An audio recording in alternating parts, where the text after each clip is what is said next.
Amahhovisi akwa-SASSA angu-21 namaposi angu-46 KwaZulu-Natal okulinyaziwe okunye kwangqongqiswa ngomlilo.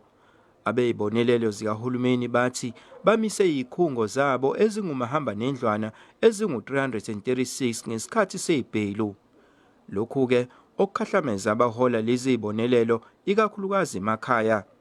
Kanti kwezinye indawo ezisondelene namadolobha bebekwazi ukusebenzisa ama-ATM nezitolo ukukhipha imali. Imbi kabi into abayenzile umphakathi. Ibuhlungu futhi ngoba manje kuhlupheka thina. Kunomthelelo omkhulu ngoba kumanje nje sixakekile ukuthi ngabe kuzobanjani, sizoholaphi njengabantu abadala nje.